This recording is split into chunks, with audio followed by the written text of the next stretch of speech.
What's up and welcome to Idle Insights, a show where each week I, Treavor Bettis, talk to interesting people about idle champions and Dungeons & Dragons, though we're doing one of those a little bit less today. But anywho, I'm once again honored to have my some awesome guests with me, Misa and Mike from Neverwinter Games. Hello!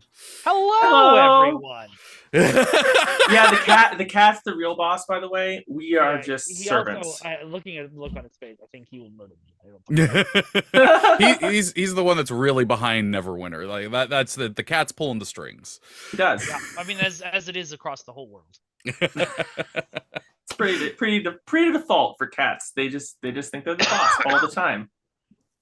Well, if folks in chat don't remember who you two lovely folks are, who are you for those fine folks who may not know? Hello, everyone. My name's Mike Fatum. I am the senior community manager at Cryptic Studios, which means I work on Neverwinter and Star Trek Online and Champions Online.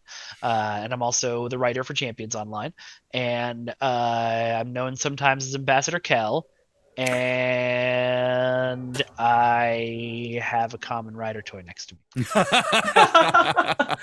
That's awesome. That's a good segue. I'm Misa Ganz. I'm the lead product manager for Cryptic Studios.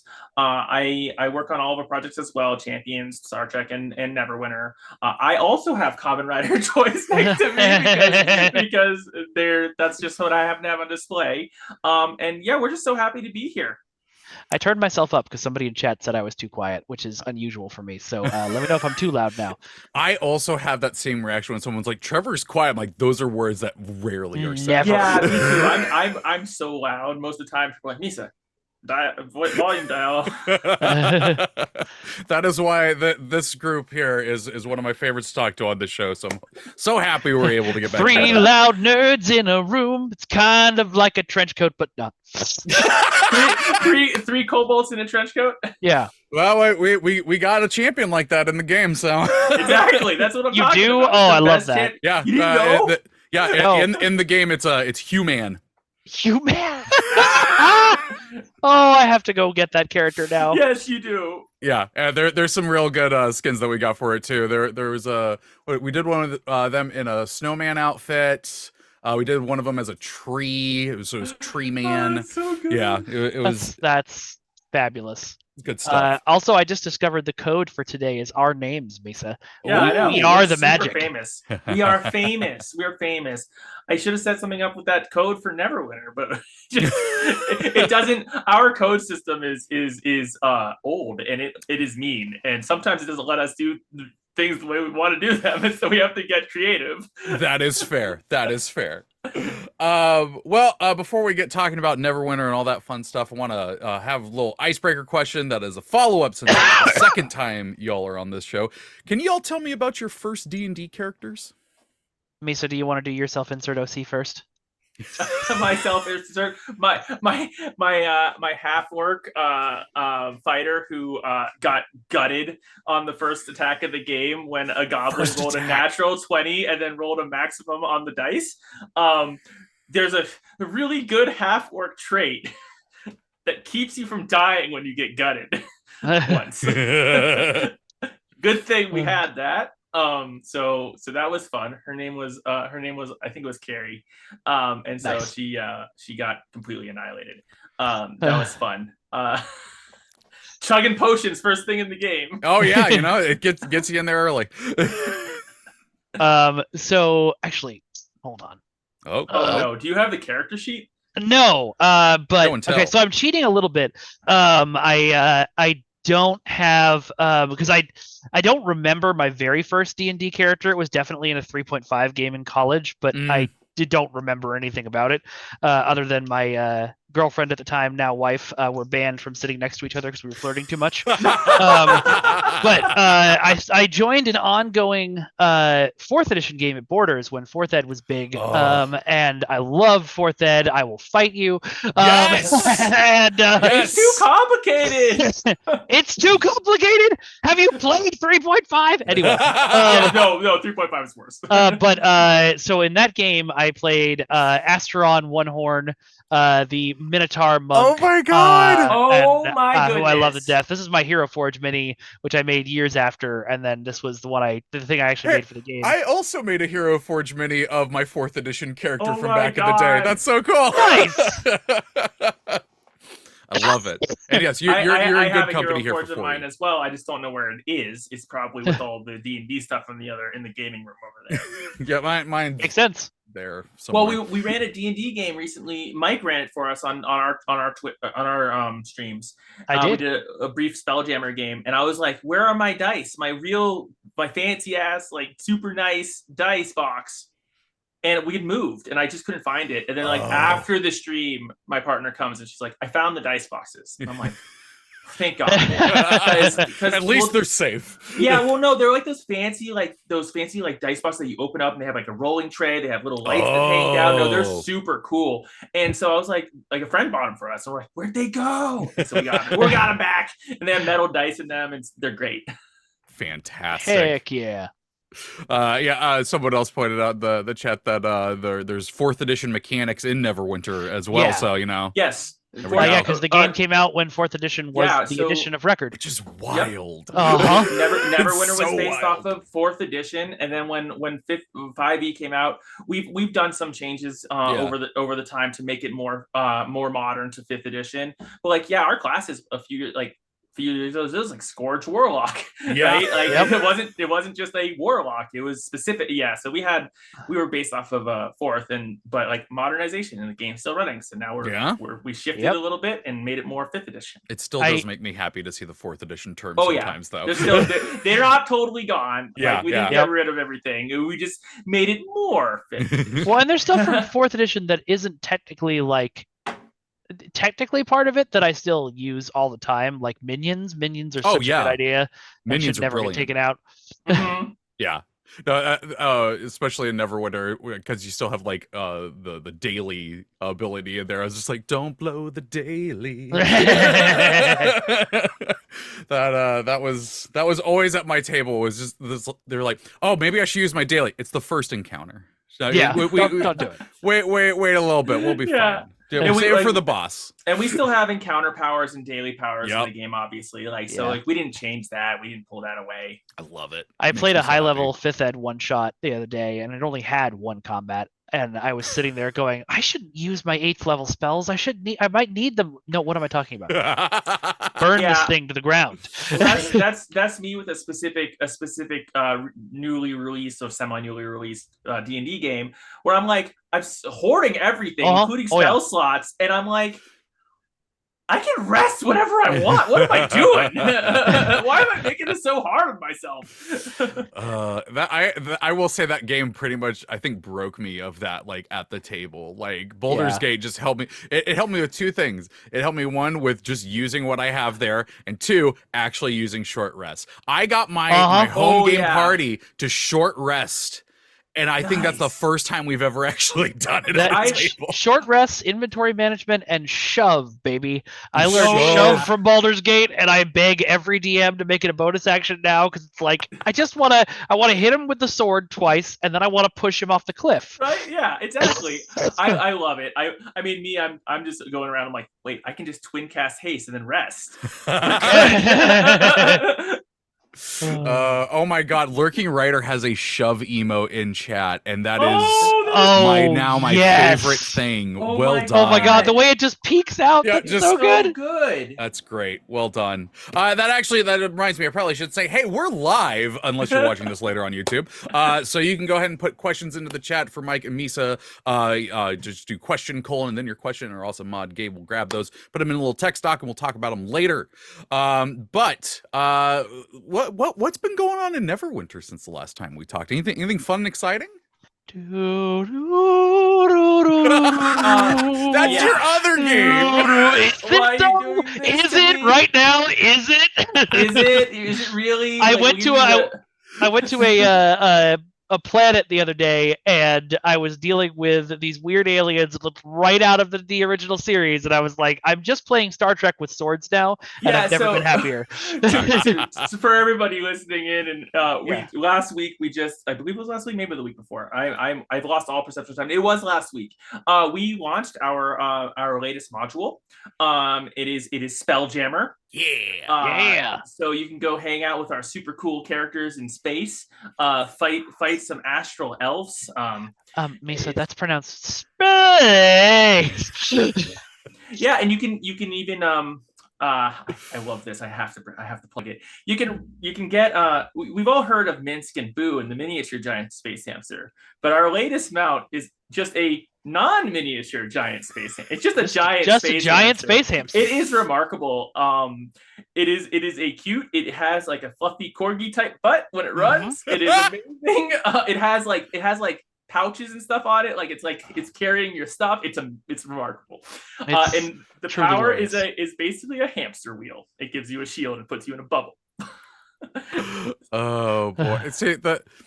I don't remember where it is, but I know recently some official thing essentially said that every hamster in all of D&D is actually just a miniature giant space hamster. Yes. Yeah, of course. And that's incredible. All hamsters in D&D are either a giant space hamster or a miniature giant space hamster. That is the actual lore of the Forgotten Realms. So it's like it's the little things in life, right? Yeah, just glorious. I actually don't know the history of Minsk and Boo and the miniature giant space hamster. Were they created for the games? Yeah, it was for Baldur's Gate 1. And I don't know exactly where the idea came from to have Minsk have a hamster with him, and then that hamster be a miniature giant space hamster and all of that stuff. But it's one of my favorite things in D&D, so I'm glad it happened. Me too. It's one of my favorite things in Magic too. They made a Magic card of Minsk and Boo. I won a game a few months ago with Boo. You did? I love the flavor text on that card. I worked on Magic on multiple times, so I love that project. And so it's like, go for the throat, Boo. Yep. So good. But yeah, so Spelljammer in Neverwinter, like what does that all entail? Because like, you all have done other adventures that have been pre-written ones that have been into the game, but it seems like this one, it might be a little bit bigger in some ways. Well, it is based on the campaign from the Spelljammer module, the official one that came out with. It's called The Light of Xerixis, and that is our story that we're following in this game. So evil astral elves show up in orbit and drop these giant crystals onto your world to drain all life energy to power their dying sun, which is honestly just metal as hell. I mean, it's super evil, but it's so cool. And you have to go into space and join up with the crew of the Moondancer and stop them. Yeah, and one of our the major trial, the boss fight for the module right now is you have to defend the Moondancer. The enemy Spelljammer comes alongside and is trying to take over your base and drain your air. Oh, dang!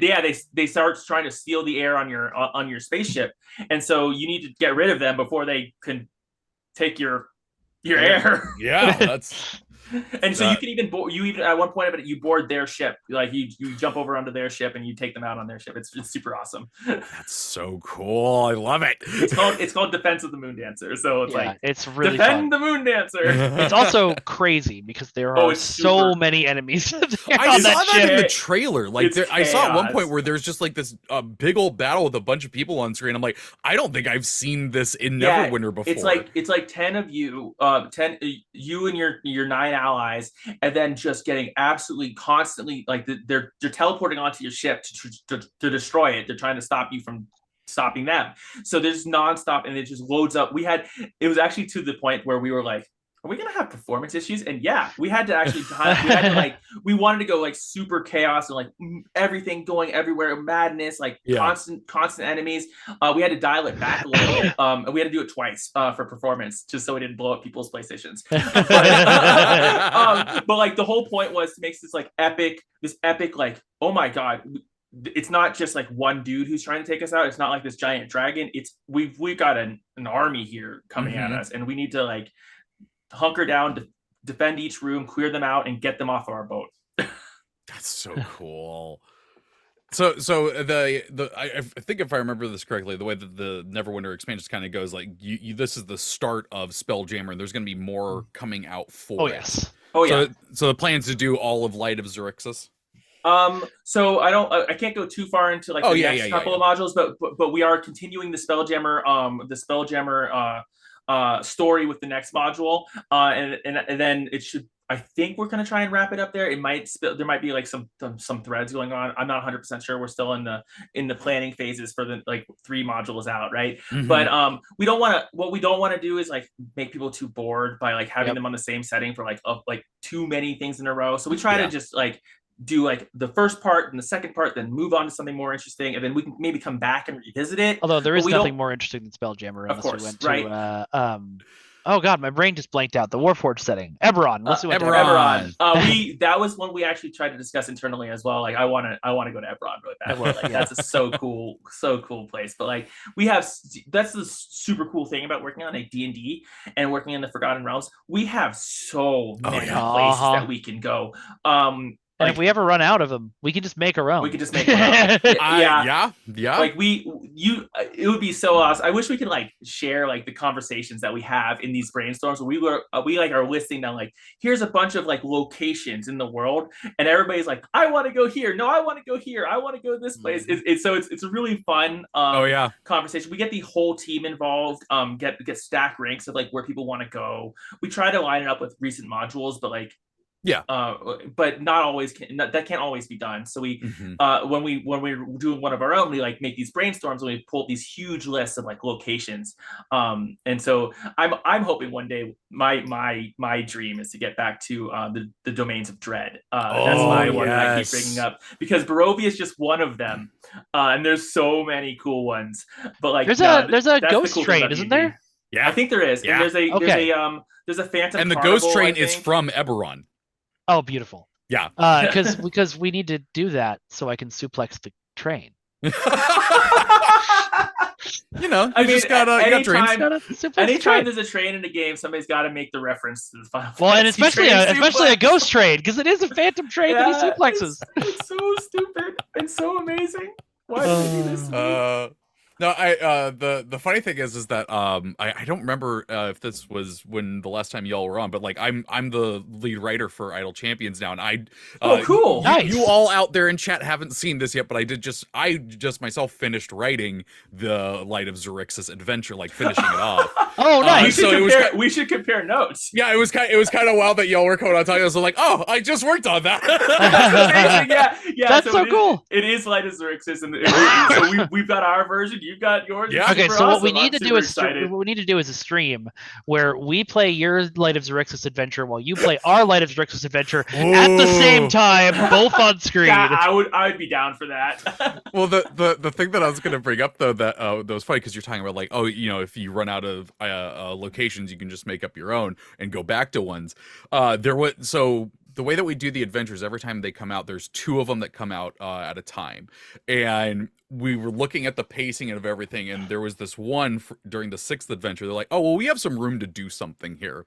So they let me do whatever I wanted. No, nice. I love it when people like, do whatever. And I was also like, oh man, there's a lot of cool places I want to do. What if I just made a tavern that was inside the dead corpse of a god in the astral sea? Yes! And it had an infinite amount of taverns in it. And we went to an Eberron tavern, a Barovian tavern. Yes! I love this so awesome. much. In fact, we have a model now in the game for the Lord of Blades, simply because I wanted him to be the boss in the Eberron tavern. Oh my god, that's so good. Oh my goodness. I mean, that's how we get some of the cool powers in our game, where we're like, we want to do something we want to do something that leads us in a direction that we can build something we want. And so we're going to request our assets that start getting us that direction, and then we can piece together the thing that we actually wanted at the end. I'm not happy until I come up with an idea that gets at least someone on some team going, what? Yeah. I've run a couple of Spelljammer games now, and it's just so, like, it's the most freeing I've ever felt planning for D&D, because it's just like, oh yeah, I can do whatever I want. Anything is out there in the Astral Sea somewhere. Yeah. It's such a good setting. In my home game, we kept off a campaign that started in 2018, and I always knew that the later half of it was going to get into Spelljammer, and so just letting them have a ship, go around, do whatever. It was really fun because they had been asking for a beach episode for the longest time, and so everybody needs a beach episode. Everyone needs. And so they're out in the Astral Sea. It's probably a planet that's like a beach resort out there for dozens, I'm sure. And so they got their beach episode, except it turned out they'd actually been abducted by mind flayers and were having a joint hallucination. A joint beach episode hallucination caused by tadpoles in your brain? Yeah, it was great. Wonderful. It was fun. Great. That's how it's supposed to be, right? That's a tadpole problem. It sounds like it'd take me personally about 397 hours to solve. I will say, just to touch on hours in that game, I'm over 110. I haven't left Act 1. Jeez. Oh my god.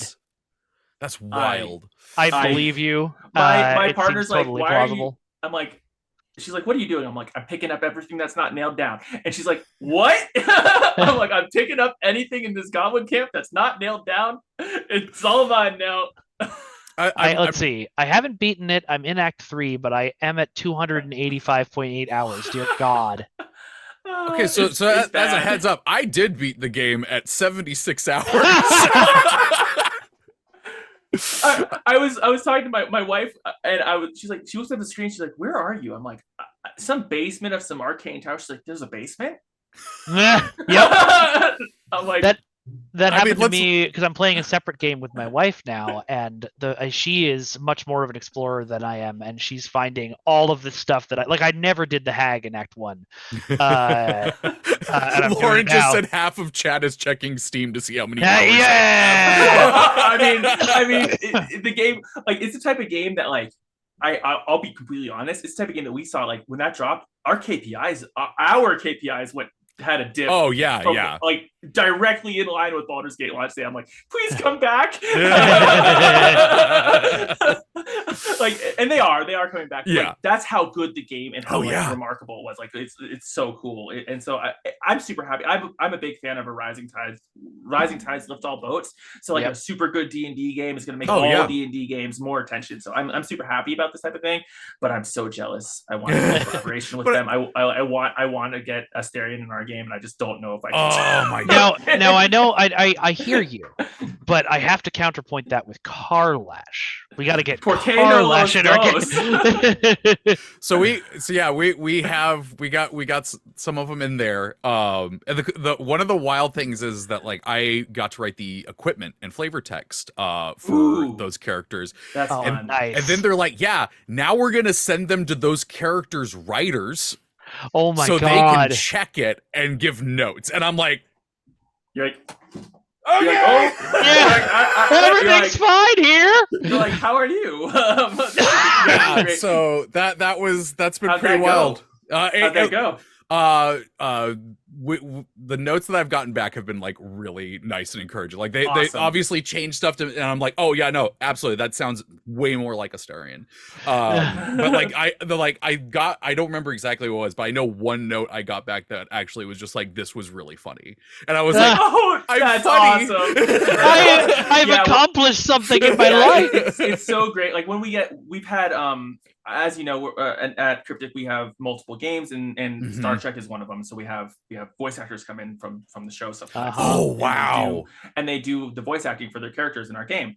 And every once in a while, one of them will be like, "Oh, I wish they said that in the show." And then Paul is over the freaking moon. Whoever wrote that line is just on cloud 9 for 2 months. Oh my god, I can't imagine. Yeah. Wow. It's also hilarious because, like sometimes they give us like feedback on, how their characters say stuff, and obviously everything gets changed how they want it immediately. Oh yeah. But when we had Mary Chieffo in, we didn't have to worry about translating the Klingon stuff for her because she just speaks Klingon. Yes, that's awesome. It's so amazing. It's the kind of stuff that like it's super fun to work with. Whenever like an actor of the show or a writer of like something you care about like talks to you and is like, oh, I'm going to include that. Like we had that happen with a while back. When we did our Menzo Berenson campaign, we wrote that in our lead writer wrote that in tandem with R.A. Salvatore. Oh wow. And so he was in some of our meetings. This is my personal starstruck moment was when they're like, hey Misa, we need you in this meeting. R.A. Salvatore's going to be in there. That's so like, wild. What? And so I'm in that meeting. Are you sure I could just hide in a hole instead? Yeah. It was supposed to be a picture. You can't disappoint a picture. Sorry, please continue. Yeah. And then he in that meeting, so 2 things happened that I was super happy. Like the number one for me, my personal one was like I had to address him. I was like, I don't know how to. So I said like Mr. Salvatore. And he's like, no, my friends call me Bob. And I'm like, oh, I'm friends now. Oh, okay then. And so that was awesome. And then the other one was when our lead writer's like talking to him about one of our MacGuffins, like a big part of our campaign. I don't want to really spoil it, even though it's been out for a while. And he goes, oh, I'm going to include that in my book. And he did.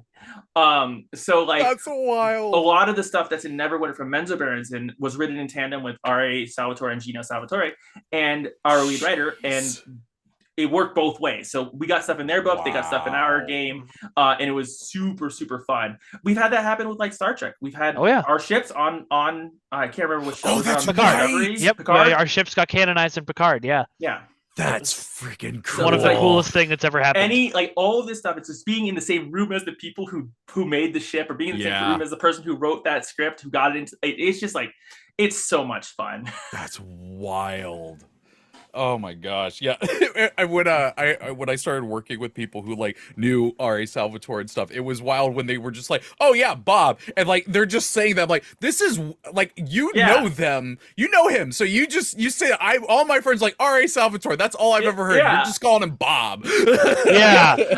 It's mind blowing. And he's like, it's so remarkable how approachable he is. Mm-hmm. Like I was starstruck, and the funny story for me is his son was like made a comment, Gino popped out, and he's like, yeah, Dritz is like 37 years old or whatever years it is, like in terms of like real life, like since he was written. And he mentioned he's like my brother. I'm like, oh man, Dritz is old. And Bob, R.A. Salvatore, thought I said he was old. And he's like, so everybody thought I called R.A. Salvatore old.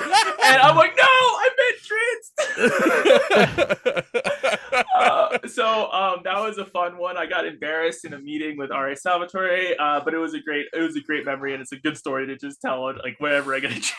Oh my god! My claim to fame, I have to hold on to it. Absolutely. I love it. Well, so I do want to talk a little bit of like when it came to Light of Xerxes going into Neverwinter, like what was like some of the things that was like, okay, we need to be sure this gets into the game. Like what was the translating between pre-written and game like? The first one was just giant space hamsters. Like there was an interview request the other day, and they're like, what do you guys like most about Spelljammer? Like giant space hamsters, number one line. So obviously we had to do that. The main thing was for us was like including like some of the important characters, important in getting most of the important story beats, and then finding some way to tie it into Sergeant Knox and Neverwinter. And Lord Neverember actually I think is directly involved in this one. So it was something really like we wanted to make sure that we honor the module that was as it was written, but also tie it directly into Neverwinter's story and Neverwinter's world. But we have some really cool characters that I can't wait for people to interact with.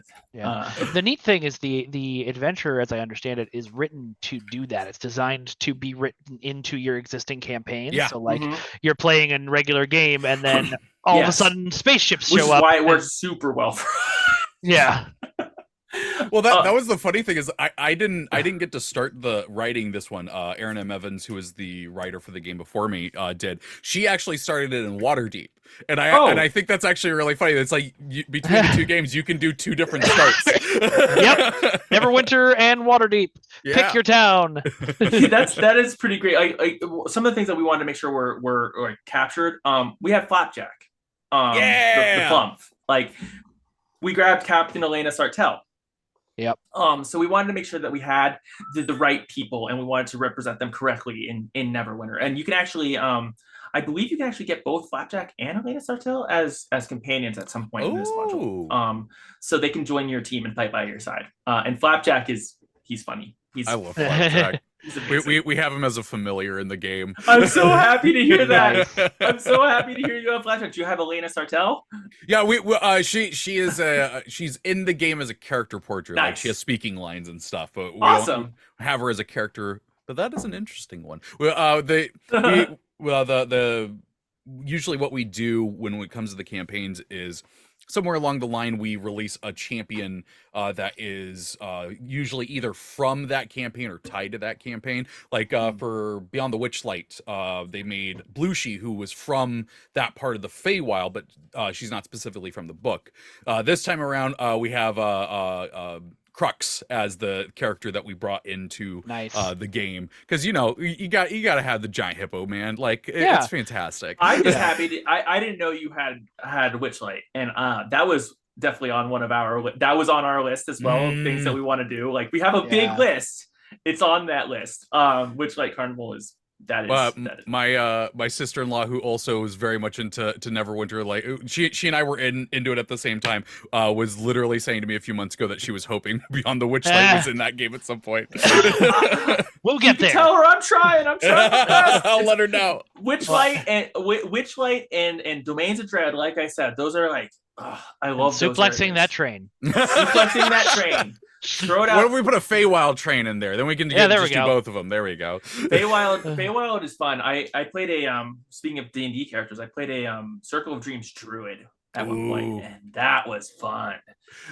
Our partner manager, who you spoke with, she was on Black Dice Society and had a druid that was a modified version of Circle of Dreams, and it was Circle of Nightmares. Oh, I actually think that that's a. Did they add that? I don't know. Voronika is a very powerful character. Won't spoil reasons why. Circle of Nightmares that's scary and cool. It's also like a great metal band name. Circle of Spores is always fun too. The mushroom one. Druid. Yeah, I was at a game where someone was playing that. I went, that is much more powerful than I thought that was going to be. I read it and I was like, that seems pretty weak. And then I saw someone play it. I was like, that seems ridiculous.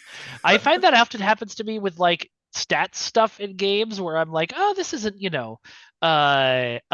doesn't seem like it's that powerful. And then it like combos with 3 other things I didn't think about it. And so it's like, oh, that is actually the most powerful thing anyone's ever made for this game. Yeah.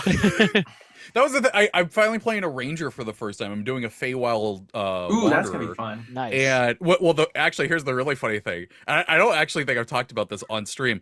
I was working on the ending for our Light of Xerxes adventure when this campaign started up, and I don't know why, but I decided, you know what? This is Zadali's daughter. And so I made a character. I made an astral elf named Zendril, and made her a ranger of Feywild Wander. And I've always heard that rangers suck, but man, I bump out so much damage. Damage. What subclass are you playing? The Wanderer, the one. Okay. Yeah, but I am using the updated one from Tasha's. So like. I'm just like, oh yeah, you know what?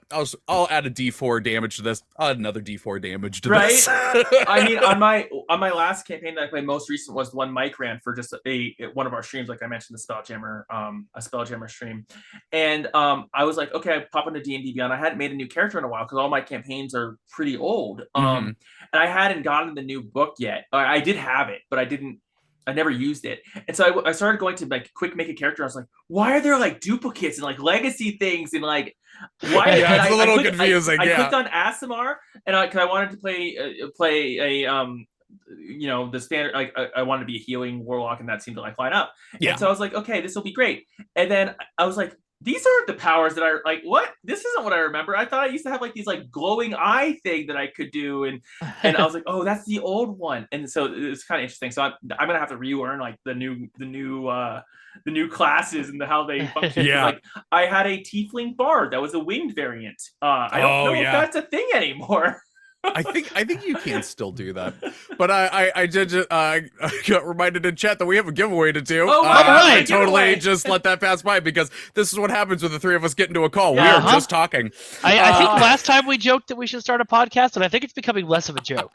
I think we should do it. I think we should absolutely do it. Yeah, it'll be Treavor gets caught up on Common Writer. Oh God! Do not tempt us, sir. I know. A good time, man. Our awesome mod Gabe is going to drop a keyword into chat here in a few moments, and just put that in, and you will be entered for a chance to win 42 chests of your choice, excluding Bahamut chests. And good luck on that, and maybe get some Commodore Crux chests for the good old Hippo Man. Hippo Man. I love Hippo Man. Hippo Man. I'm playing in my Spelljammer game that I'm in right now. I'm playing a pirate ooze, space pirate ooze, and it's great. All you said like Space Pirate Ooze, and I'm just remembering like magic cards that are like the key like magic types. like with those yeah, Merfolk Lizard Wizard or something. Merfolk Lizard Wizard is the name of my Rush cover band.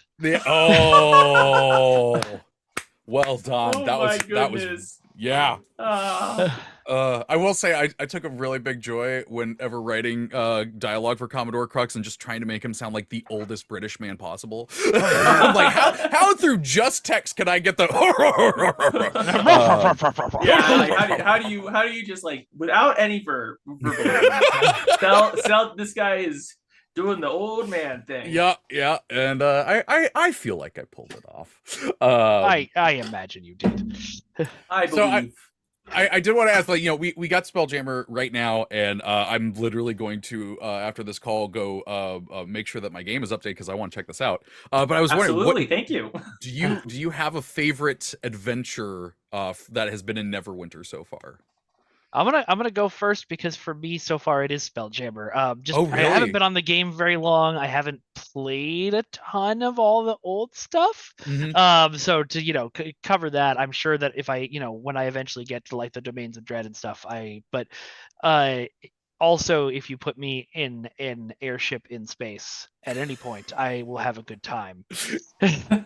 That's fair. Yeah, for me, I think it's a toss up between three. Spelljammer is actually one of them as well for me as well. But I have really good emotions based on the collab with R.A. Salvatore about those adventures out in the Underdark. So the recent ones that we did in Menzo Berenson, those ones it's hard for me to like. So the kind of like one A and one B, and then the other one that I really really enjoy, and I wasn't actually on the team when this was built, but our Barovia and our Ravenloft, it's really popular. We did have some issues with Ravenloft itself, but we fixed most of them, and I want to say all of them, but I'm sure there's like some that slipped through. Misa, you don't have to tell them we had issues. we should be honest, and we fix our issues. That's the problem. We fix the problems.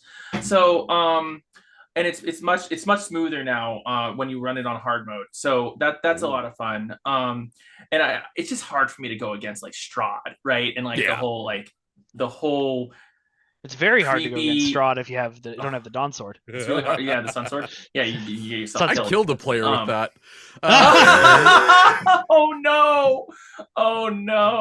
Fun times. I remember when I was playing one of the Domains of Dread in a just regular D&D game. There was like some like magic circle, like some magical array, and like there's something inside that we need to get, and the DM was basically like without saying that it'll outright kill you if you touch it, was basically saying it'll outright kill you. And one of the people like immediately goes to try and touch. Of course, like pulls them back. Can I pull them back with it? Yes. And so we had to use a spiritual weapon to drag a like just to like draw something through just to mess up the sigil on the ground. So that type of stuff is just fun for me. I love Domains of Dread. I love Barovia.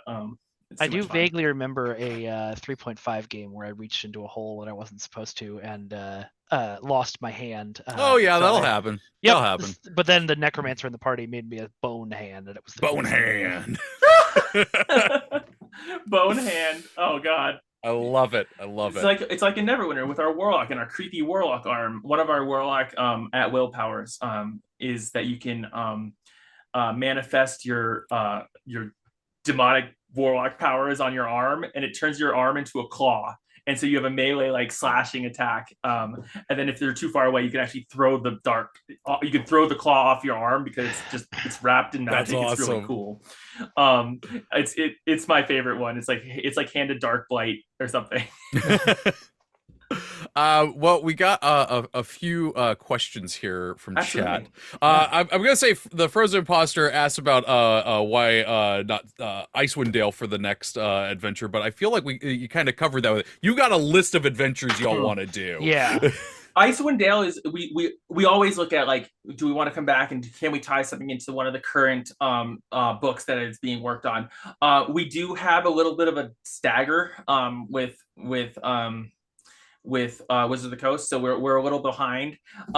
So we try to be as close as possible, but like we were a little bit behind on Spelljammer, so it's like theirs came out a little bit before us, and we because we had plans for those next coming modules. Yeah. So we slot into Spelljammer as soon as we can. And that's why it was Spelljammer, not Icewind Dale. And also Spelljammer is like literally like when we pulled the team and the leads team and everybody's like, we want to do Spelljammer. Is it possible? I feel like that should shock no one. Like we got people from, this is really fun on the development side. We grabbed some people from like our other game, our Star Trek game, and had them help us like fiddle with like prototyping space for Neverwinter. Yeah, it's super cool that we had the other team to help us out. And so like one of our lead designers and one of our senior designers from the other game made like this little like Spelljammer like little prototype to fiddle around and make sure that it we would be able to do it. What we don't want is like to pull the team and be like, the team comes back and like, we want to do this. And then we go, great, let's do it. And then we come back with we can't do it because there's some problems, like some technical limitations. I stumbled into that prototype the other day, and it's fun. It's because it's going around space in a little tiny space rowboat. Yeah, we didn't have a big boat, so we used a little rowboat for it. I love it. Don't worry about it. It's a prototype. It's on a white box map. It's a lot of fun though. And so basically we sat down and like we prototyped like 4 or 5 different like what could Spelljammer be for us, and we settled on what we launched with. But it was super fun to be able to like collaborate with our other teams and have their expertise help us out in making a good space experience. Yeah, I love it. Absolutely. The next question, I don't know how familiar the two of you are with Yu-Gi-Oh, but this made me facepalm because I can't believe I never put this together. Cassius335 says, question, does Spelljammer have an item called Trap Card? Seems like a missed opportunity if not. I never put that together. That's why the word Spelljammer was so familiar to me. was because the freaking Trap Card. Oh my God. I placed the module face down in my turn. I'm so mad we didn't do that. I'm so upset. My dog is named after Yu-Gi-Oh. No way. That's my dog's name is Seto. Ah! Very nice. He's a blue eyes white husky. I'm gonna do this quick story before we get to the next one. My nephew got into Yu-Gi-Oh a few years ago, and he's like, "Hey, Uncle Trevor, I heard that you played Yu-Gi-Oh in high school." And I went, "I absolutely did. I took a deck to that kid's house. We played, and I beat him with Exodia." No, that is amazing! You monster! I had a Star Wars based deck because they made like these Cosmo cards that were like based off of Anakin, clearly, and so I won a tournament with that. When I was still playing it, so that was a lot of fun. That's so when I was flipping through TikTok the other day, I came across a live channel that was 2 grown-ass adults, probably on other sides of the country, with the full arm shield, playing Yu-Gi-Oh with each other, and I was like, "This is the coolest thing I've ever seen in my life." The dual disc is great. Yeah. Dual disc, that's what it's called. Before I do the next question, Lauren has some images prepped that is going to Mike Wazowski me, but I endorse it. We got some Idol Champions key art in Neverwinter, which I learned about just before the show went live. I can't believe we didn't tell you earlier. I'm so excited and happy for this. Oh my gosh. Maybe we did it on purpose. It's in Protector's Enclave. We got Minsk in there and Sergeant Knox one. Yeah, it's in the Adventurers Guild. It's super easy to get to. You can get there right after the tutorial. So you can pop out like right after the tutorial. You are sent to the Adventurers Guild. Bam, there they are on the wall. That's so wild. Oh my god. We were super happy. Like when you guys reached out and were like, "Hey, can we get some Idol Champions art into Neverwinter?" And our art director was like, man, we can like totally make pictures and hang them in, like, it's flat art. We could totally make pictures in one of our guilds. And so it kind of came out of nowhere on like a whim. And I believe our art director did it himself. That's so cool. And built the pictures and put them in. And I'm like, man, can we like print these out? Can I have them for my wall? Guys, you guys should sign me one and send me a signed Sergeant Knox. I never thought about my wall. We did get a poster done at one point for a big celebration that we did, but we haven't done the key art. Now I want that. Yeah, I was joking the other day. We have a box full of signed physical copies of Star Trek Online. The funny thing about it is it was signed when the game launched, 13 years ago. So I think 2 people who signed that box still work on the game. Maybe still 3. In the game, yeah. Yep. It's like people who aren't at Cryptic anymore. Yeah. But like all around my house, I have of the projects that I worked on. Whenever a company does like sign the poster, sign the box, they're on my walls. I got like 10 posters around this house. I wish I had more. Not all my games have done it. Okay, so this is the last question that we got. It's from Lurking Writer. Only 3? I know we only got 3, but it's good because we got short on time because we got another show coming up after this. That's fine. Oh, I see. You're booting us out. Who's the special people coming on? The founders of the company. Fine. We got to get their team on. So Lurking Writer says, question, not asking for spoilers, but if there were to be any other crossovers between Neverwinter and Idol Champions, what would each of you, you two, Trevor, like to see happen? I'd like to get that rune board done, honestly. That would be a nice one. Honestly, I think we sent at some point, I think we sent over some more of our characters as an offering. Like, say you guys are welcome to use some of our, we're happy to basically, like, whenever you guys want, we're happy to discuss, like, if we've made an IP character for Neverwinter that you guys like, we're always happy to talk. Like, you want to throw it in there? That's a good cross collaboration for us. So we're always happy to share our characters that we've made. I can't remember which ones that we've sent over already. I think we sent a decent amount, including like I think we sent Kavatos. So he's one of ours as well. I believe he's one of ours. I think that was Randy's character. He made it. So, we basically, after the last one with Sergeant Knox, we went through our catalog of characters and see if you wanted to use any of them. So we're happy to do that type of stuff. So I'd like to see more of our characters in Idol Champions, and I'd like to get more of your art in our game because that looks amazing. Yeah. Like, absolutely. I love those. So like anywhere our team knocks it out of the park. No, your team's amazing. Like I when we got that Sergeant Knox model, like when you guys sent us that back, I was like, oh my goodness, like this is gorgeous. Like it's like, it just feels like the way you guys when you're doing a collaboration or getting a new character, just like you treat it with so much respect. Oh yeah. That like we're so happy to be sharing our characters, like, for somebody who's gonna like use them like this and like just make them more popular. So like that's what I'd like to see. I will say, we're talking total pie in the sky stuff. Like, I think it'd be really cool to have Idol Champions be playable in Neverwinter.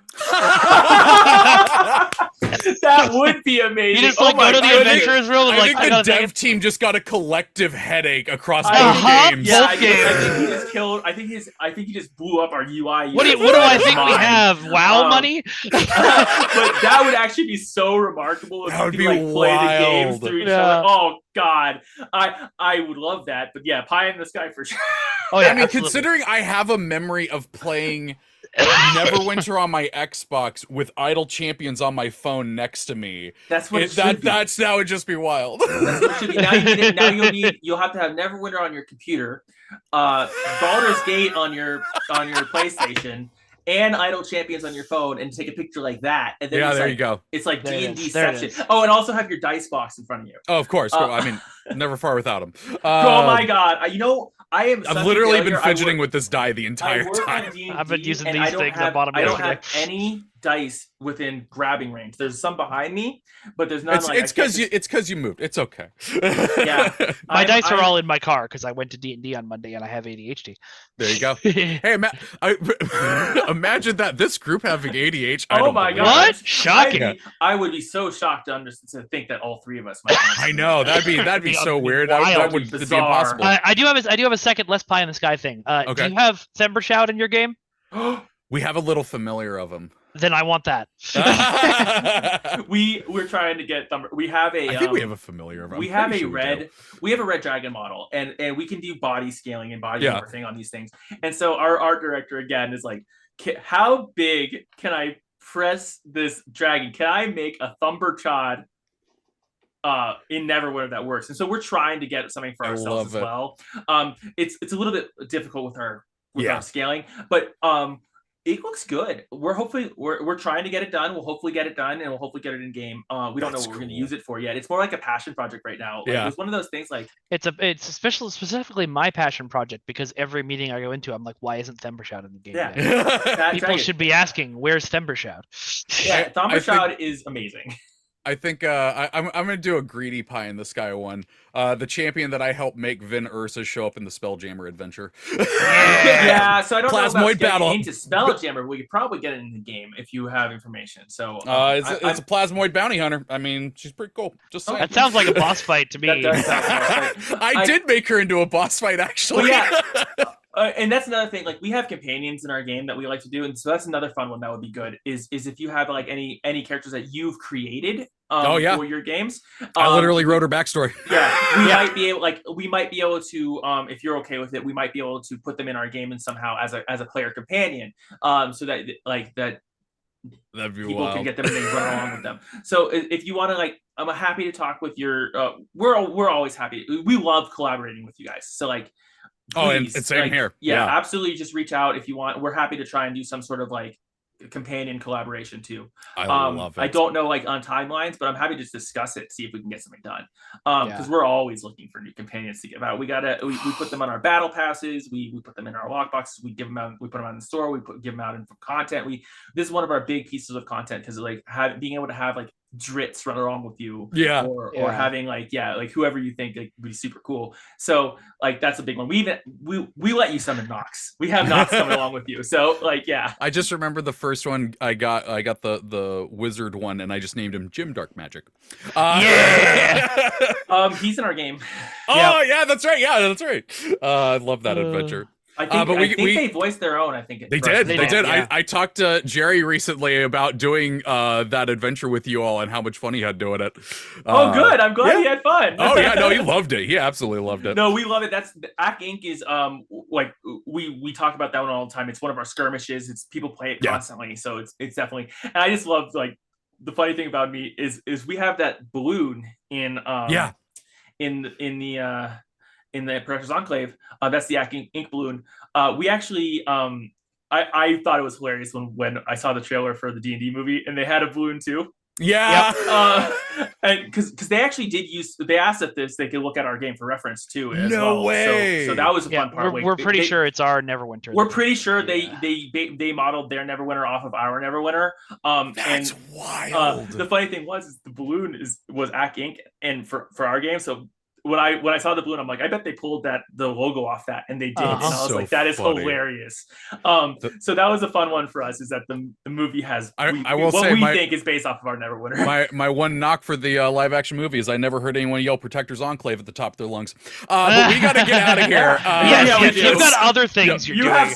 You have way more important things than the 30-minute discussion we're about to have about Common Riders. So if people want to find you both on the interwebs of what you do, where could they do so? Oh, I'm letting you go first, Misa. I am like not super like I don't really have like crazy public social media or anything. It's fine. You just play the game. Play the game. You can find me on Discord. I'm in the Protectors Enclave Discord. You can chat with me there. The Neverwinter official Discord, or not Neverwinter official, but it's the Neverwinter Discord that has the most devs on it. It's a fan run server, and we go on there and we talk with the fans over there. Yep.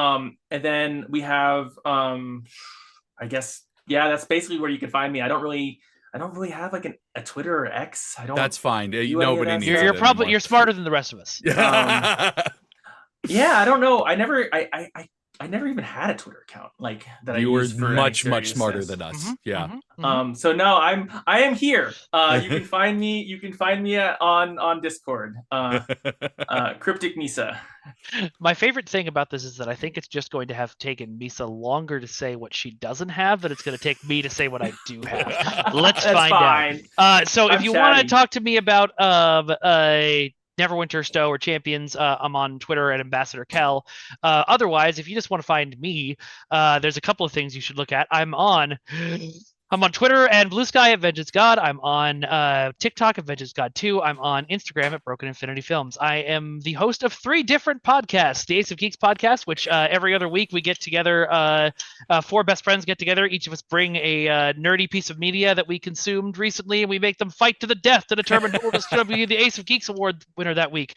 Yavin Radio, which is an improvised Star Wars podcast in the style of things like Lower Decks and Welcome to the Magic Tavern. If you like either of those things and Star Wars, you will love the show. I promise. I'm very proud of it. And we have Edge of Reality, which is our tabletop show. We have 2 seasons out right now. The first one is Kids on Brooms. So if you like Wizard School without transphobia, that's a place to go. The second one is Candlekeep, which is a D&D adventure, and mimics are terrible. That's all I'll say about that. And finally, The League of Swords is my TV show that I'm creating, which combines which takes pro wrestling but gets rid of the wrestling and adds in sword fights instead, with crazy like 90s like sci-fi and fantasy style characters. I play a literal video game character come to life. My other people play immortal wandering samurai, time traveling Highlanders, and of course, if you like wrestling at all, Kid Bandit is also part of our show. Wow. So if you want to check that out, go to leagueofswords.com and sign up for our mailing list. It's amazing. Info. You should seriously watch it. Thank you. We have a show coming up at LA Comic-Con on December 3rd at 12 p.m. in room something. There you go. Wow, you got so close to having the perfect plug. I know. I know. I have to look it up. And then, bam, right to the end. I think it's 306 AB, but hold on. You had the breakaway. You're going for the net, and you just didn't shoot. Just tripped right there. Fell immediately this is why I always tell them to plug the socials, like follow you on the socials to find out which room it is. Exactly. Follow him on social to find out what room it is. Yeah, But also it's 306 AB. There you go. It's amazing. I highly recommend watching it. It is remarkable. And then Mike releases episodes that we can watch later too. So yeah, the first 2 episodes are out now. 3rd episode comes out on Saturday. Heck yeah. We'll be sure to check all of those places out, but we got to get out here before Jade and Justin get mad at me. So you all have a great rest of your day. Until next week. You too. Take care of yourself. Thanks so much, Trevor. Thank you. Have a great one. Always good to see you.